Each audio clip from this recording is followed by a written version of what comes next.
legendary status. VicXL, Sam Pisa, aka TF. When y'all gonna learn, man?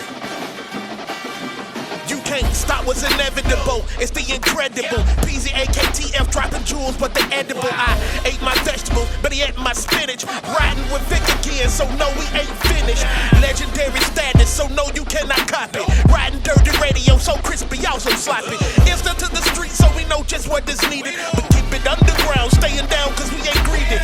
This is where you find what is popping for the culture, where we keeping it all fresh and stay away from all the vultures. No scavengers here, just keeping it real. Vic got it out the mud, but it's still so clear. So sit back, relax, and just let us lead you. If you trolling for no reason, then we don't need you. It's VicXL, he can't be stopped. Riding dirty forever, the home of real hip hop. Ride dirty, dog, and y'all can't harm me. I'm living fly in the sky with the stars. Ride dirty, ride dirty, ride dirty, ride dirty. Ride dirty, dog, and y'all can't harm me. I'm living fly in the sky with the stars. Ride dirty, ride dirty, ride dirty, ride dirty.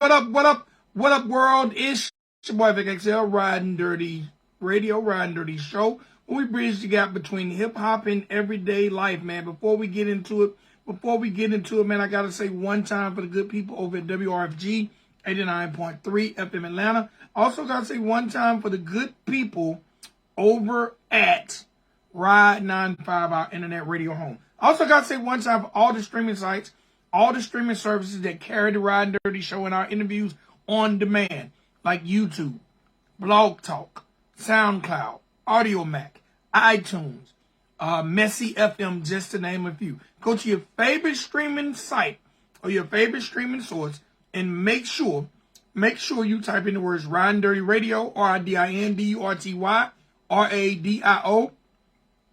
Type in Ride and Dirty Radio, and you can check out all the goodness of all the people that we've had in the past on this platform over the past 18 plus years. All right. I also want to say, man, everybody make sure y'all follow us on all social media, whether it's TikTok, whether it's Instagram, whether it's Facebook, whether it's Twitter, even on Bigo or YouTube at Riding Dirty Radio, or RIDINDURTY RADIO.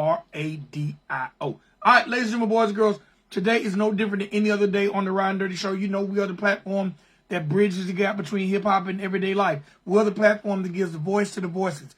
We are the platforms that are bringing you what's next right now. And ladies and gentlemen, boys and girls, today is no different than any other day on the Riding Dirty Show.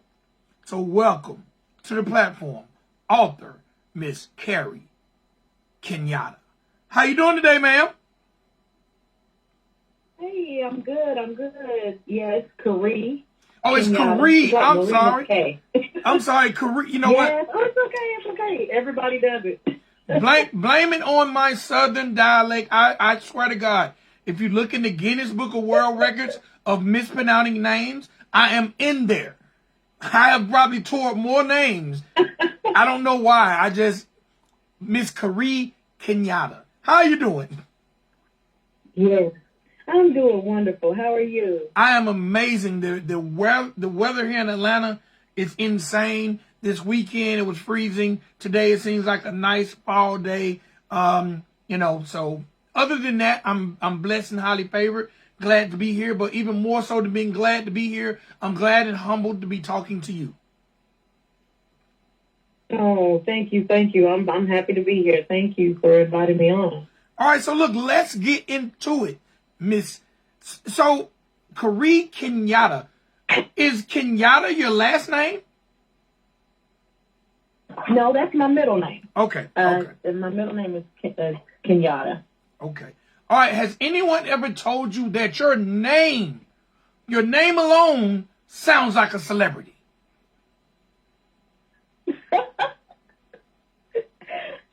I've heard that before. You know, my first name, Kari, means pure. And my middle name, Kenyatta, means jewel. Okay.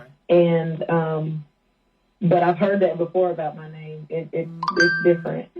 Yes, yes. I'm talking about. I'm expecting a rapper or a singer, not a prestigious author. I'm thinking you're gonna come on and give me a freestyle or tell me something about those vocals. But no, we're gonna talk about that pen game. The first thing I want to ask you. Yes. The first thing I want to ask you is, where are you from? I am from a small town in Tennessee called Alcoa, Alcoa, Tennessee, and it's about 20 minutes from Knoxville, Tennessee. Okay. And we're about, I guess you said about an hour and a half from Chat. Okay, now, is that where you were born and raised, or is that just where you were raised? Yes, yes. Born and raised there. Mm-hmm. Okay. What was the home life for you? What was the home life like for you? Home life was always really good. I had both parents there. Sometimes it was difficult because my dad worked out of town during the week and he'd come home on the weekends. But so my mom was left to be the disciplinarian on a lot. But for the most part, you know, had a good childhood. It was just here and now that I've gotten older, I've been able to remember and reflect on some childhood traumas that actually happened that, you know, I've been suppressing for years. But in general, you know, loving family, really great child life. Okay. At home. All right. Now, you mentioned some suppressed traumas, and I want to get to that. But you basically came up in a 2-parent home, peaceful. Were there any siblings, brothers and sisters? Yes. I am the 5th child, and so my mom had been married previously, so I have 4 older siblings, and they were all in high school. My brother right before me was turning 14, 15 years old when I came along, so I was kind of like the oops baby, the accident. Okay. Now, how well did you get along with your siblings? Younger. I don't know really well. Well, with them being older, they spoiled me a lot. My mom, she had another child, so I have a younger sister that grew up in the house there with me.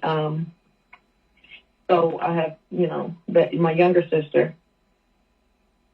Okay. And we got along really well. You know, sometimes being closer in age, you know, you tend to argue a little bit more, but we all had a good relationship.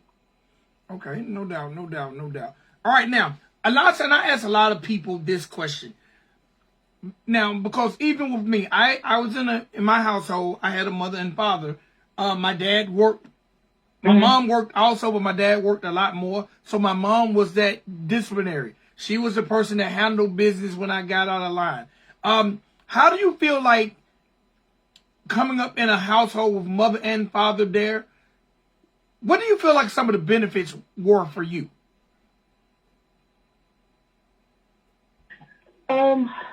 With mom and father there, you know, the benefits were security, of course.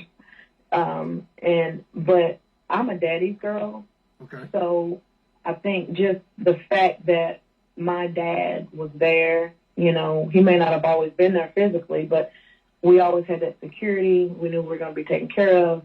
And, you know, just having both parents there, you know, my mom taught me how, you know, she was a lot firmer. You know, my dad would kind of let me get my way. But, you know, they both taught us how to work hard and to go after everything that we wanted. Okay. All right. Now, and you know what? I have 5 kids myself, and all my girls are daddy girls. So I know what it's like. And daddy, I'm going to be honest, daddy don't be wanting to put that hammer down on the girls. My boys catch it. My son, he catches it. But, man, my girls just melt my heart. Even now, they're grown.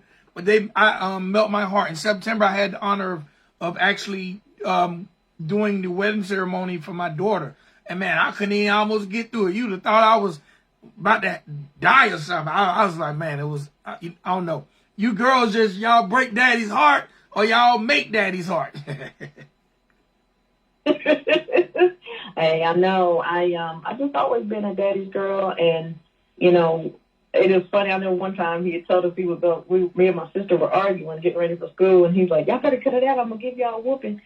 And we just busted out laughing, and that made us stop arguing, because he never spanked us or did anything like that. It was just sometimes just having that father's presence and just the baby voice. He didn't have to put his hands on us, but we were definitely spoiled. So do you agree it's sometimes it's something about that? Spoiled. Do you agree sometimes it's just something about that male voice that'll make you get right? Oh, definitely. Definitely. Children need their fathers, because, you think when you have two parents, you come from both of them. And so it's just sometimes having that. I was talking to a friend earlier today. We were talking about men and women and their masculine and feminine relationships. And, we're the helpmate, so we need, I think that's just the family unit. And I think it's been broken apart a lot because, when the father isn't in the picture, it leaves the mom to be more in a masculine state and not, she can't, I raised my boys without their father, but I can't teach a boy how to be a man. Right. And then the same thing with girls, my dad set the standard for how I should be treated. And he set the bar high. So, it's very necessary for fathers to be in the picture. Okay. I have to ask this question. When you look at your father and the example he set for you, have you found that to be something that's easily obtainable when it comes to finding a mate, or something that's hard for you to obtain when it comes to finding a mate? Well, if you read my book, I've been in a few relationships, so just a couple. It's been, I guess it's been hard, because, like I said earlier, he set the bar high, and when I got to a point to where I wasn't valuing my worth, and when you get away from feeling that you're worthy, you make choices out of pain, and sometimes you put up with, or you do things, or you make choices that weren't always the best choices, but at least I did have that standard on how I'm supposed to be treated, but like I said, when you're going through hurt and you make wrong decisions, you choose out of pain. All right, and making a reference to relationships, do you feel like a lot of times, and especially when you mention hurt, do you feel like we tend to settle to remove that hurt? Do we feel like we what? I didn't hear the last part. We tend to settle. Oh yeah, I think sometimes most times when we aren't whole and we develop codependent tendencies, or we tend to be a people pleaser, and that's something that I fell into,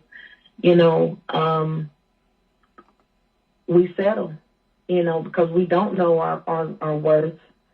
And then sometimes we're worried about what other people think, and we don't want to get out of a relationship or do something because we're afraid I'm from a small town, so everybody knows everybody. And so sometimes we make choices, just because people are watching, and so sometimes you do settle. If you're not whole, you're going to settle. And that's the hard part. Sometimes you have to develop or get to a point to where you're developing true authenticity. Okay. All right. And actually heal from some of these pains. All right. At what point did you decide to take your life, or at what point in your life did you decide that you wanted to be an author? To be an author? Yes. I changed my major in school from industrial engineering to English. And so I've always had that creative writing. I've always had that gift. But I guess a lot of times when you're living in turmoil and pain and you don't have a chance to get quiet and be by yourself, and understand what your gift is, you kind of let it fall to the wayside. I've always said I wanted to write a book, but it was when I was able to get in the right environment and around the right people. I started taking some speaking class and training and mentoring under Eric Thomas, the #1 speaker in the world, and also with Tiffany McIntosh. And it's just when I started getting in the room with these people, and I'm seeing all these ladies, like, they have books. And I'm like, so it's kind it's just like if you're in a group of 5 people and they're not working and not doing anything, you're going to be the 6th. So it's just a matter of changing your mindset and getting with the right group of people, because when you see that they're able to do things, you can do it as well. I've always wanted to write a book. I just didn't know the means or how to even get started. So for me, it was just changing my environment. Got you. All right. When you decided to write a book,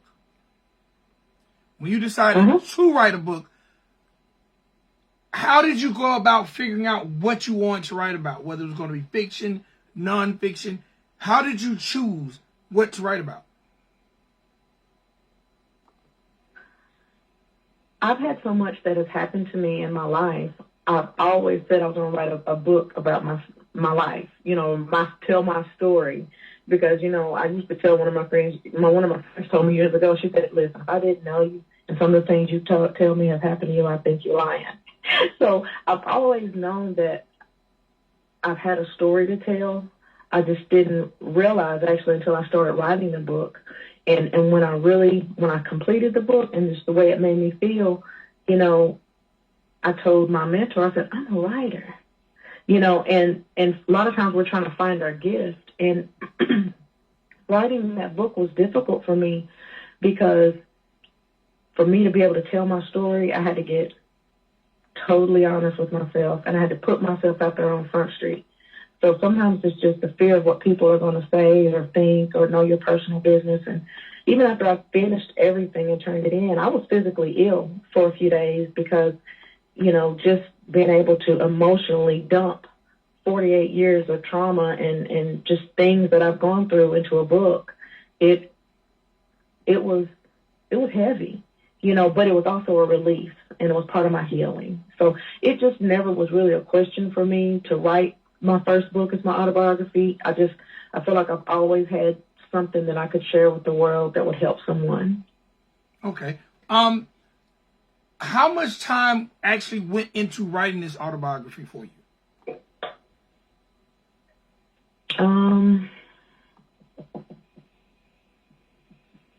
I started my Eric Thomas program last April, and so it was like I started like the summer of last year, and it's like once I sat down and I started with a timeline. I wrote a timeline from the day I was born for each year. And then after each, then I just broke it down. Once I got into each year, I could break it up into smaller things that happened. And then once I started writing, it just started to flow. And some days were easier than others to write. I just had to be in the right mindset. I had to be in the right mind frame. But one of the toughest chapters was when I was on drugs, when I in the darkest time of my life. And it was so difficult to write that chapter, and I felt I got stuck, but what I ended up doing to get out of that spot, I went to the end. Okay. And I had to work backwards, and it just made it so much easier for me just to get over that difficult part of my life, because that was probably the most traumatic. Okay. All right, so let's talk about some of the stuff that's, first of all, tell us the name of the book and why you chose that name.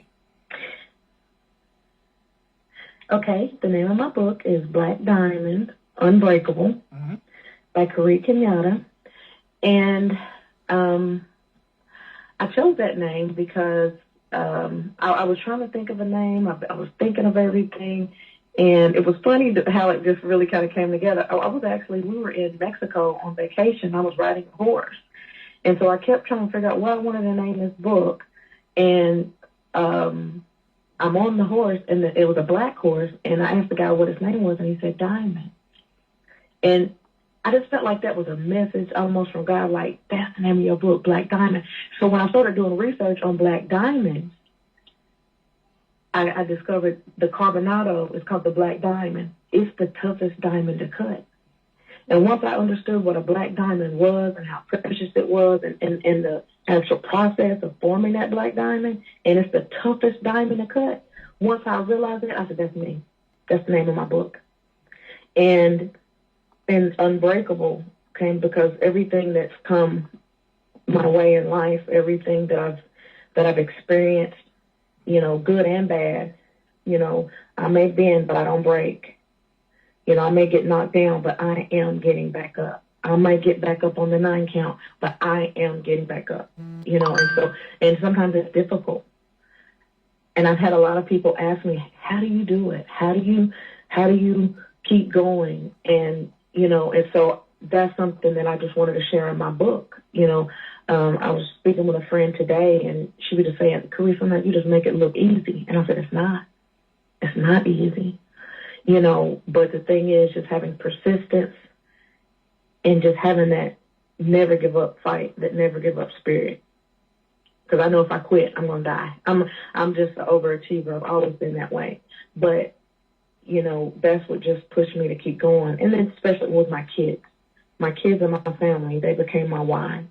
And once you have a purpose and have a why, it just keeps you from wanting to give up. But I had to share my message with other people, you know, just because you may be a victim of, you know, molestation or abuse or domestic violence, drugs, it's not the end. You can get back up. And so that's how I come up with Unbreakable. Everything that's happened, you know, I may feel broken, but I'm unbreakable. Okay. All right. Let's talk about the cover of the book. How did you go about picking the artwork for the book? And because I'm always fascinated about artwork and covers of books. How did you go about picking that cover of the artwork?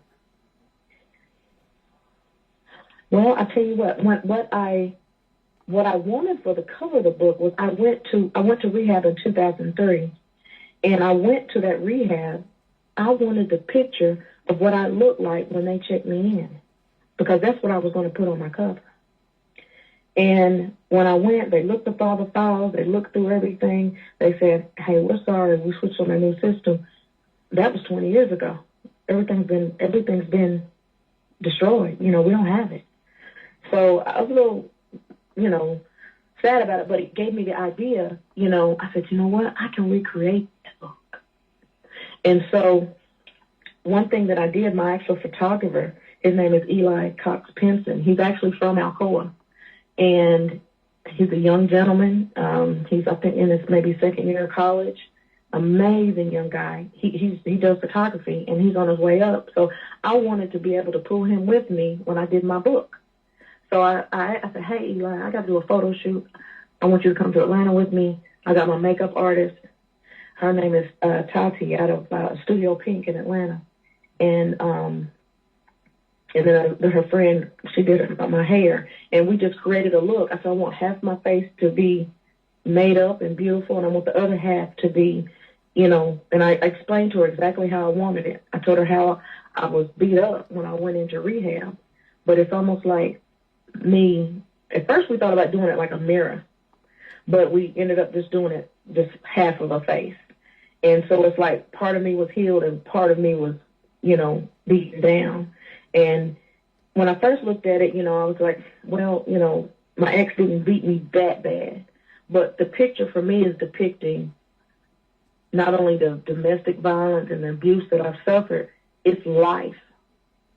Life had literally beat me down, and I helped life beat me down with the choices I've made and by the mental, the negative self-talk. Because one day I realized the way I was thinking, and I'm like, man, I talk worse to myself than I talk to anyone. And so I had to change that. But that's how the picture came about. You know, I try to recreate how I looked when they carried me into rehab, and then it was just, you know, but we actually recreated that look with makeup. Okay. All right. Now, because this is a fascinating story. tell me some of the things that people can expect to find out about you in the book. I mean, you mentioned rehab. You mentioned some forms of abuse. Tell us some of the things that we can expect to read about you.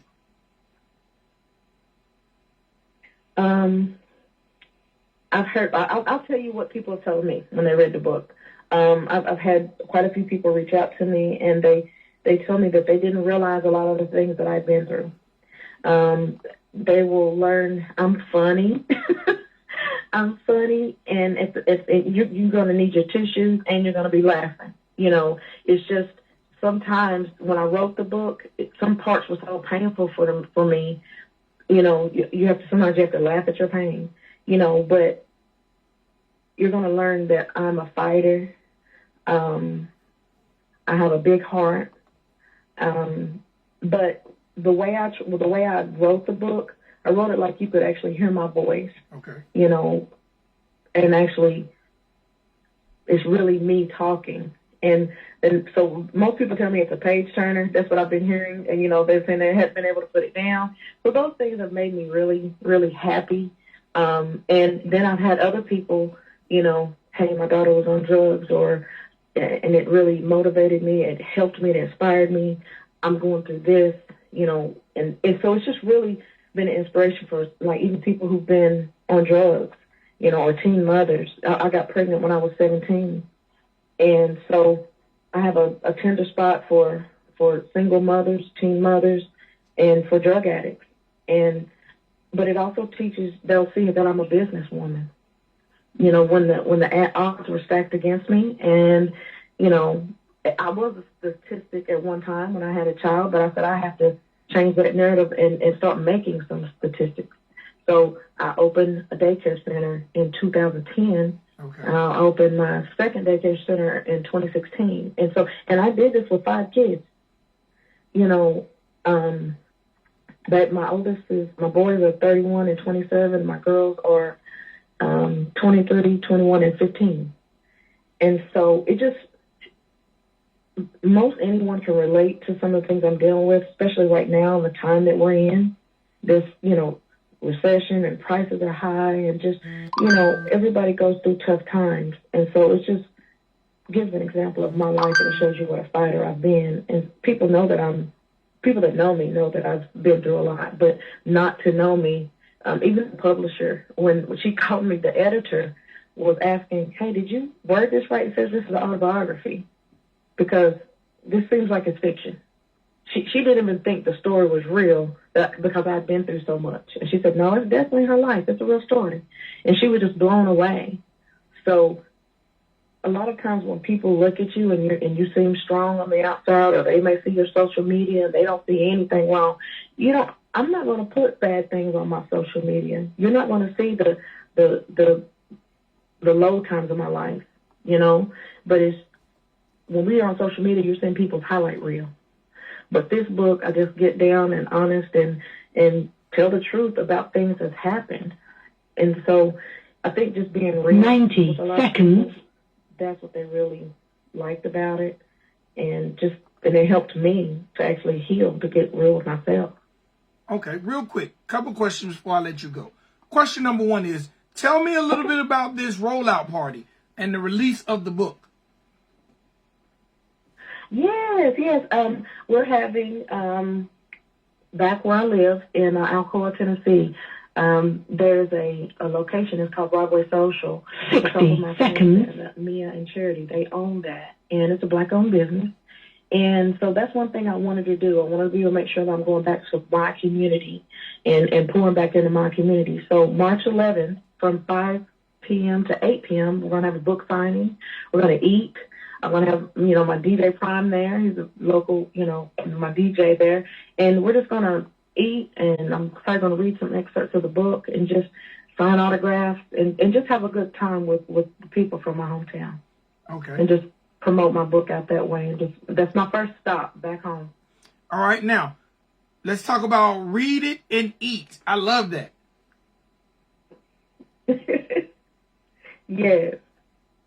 Yes, that's what we'll be doing. Okay. So you basically the title of the rollout party is read it and eat. Yeah, we'll be at Broadway Social. That's the place to be, you know. So I was like, why not have it there and also be able to support, you know, my family back home. And I'm big on entrepreneurship, and so that's just a way that I feel like I can give back, you know, be able to go back home and just even show the people that I'm proud of for starting their businesses and doing things, you know, to be able to see them there. Okay. Couple more questions. Number one, how did you link up with bepublished.org?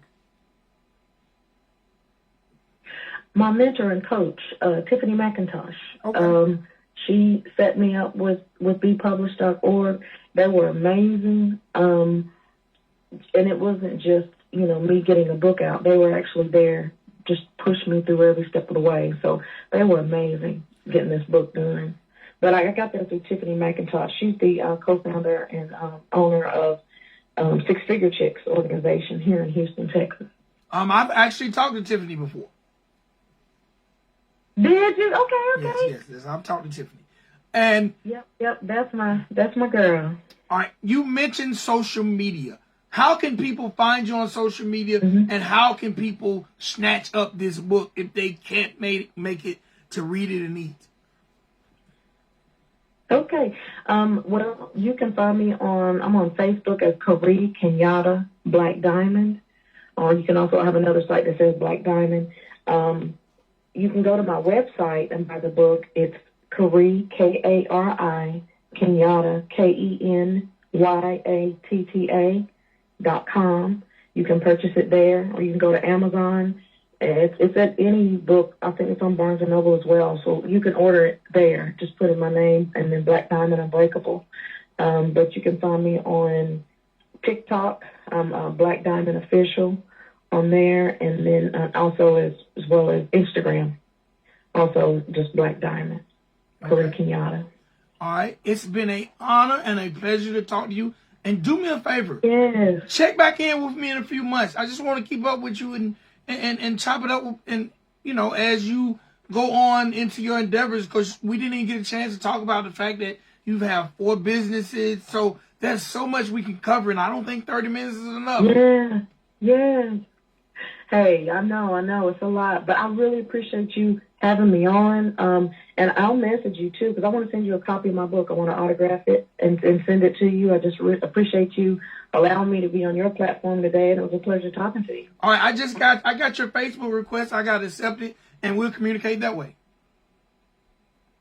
Awesome. Well, thank you so much. You have a blessed day. You as well. All right, ladies and gentlemen, boys and girls, that's Miss Kari Kenyatta. She has a book. Y'all definitely make sure y'all check out the book. Please check out the book. The book is about survival. The book is about strength. The book is about just getting through life. And it's called Black Diamond Unbreakable. All right? It's your boy VicXL. This is the Ride and Dirty Show, where we bridge the gap between hip-hop and everyday life.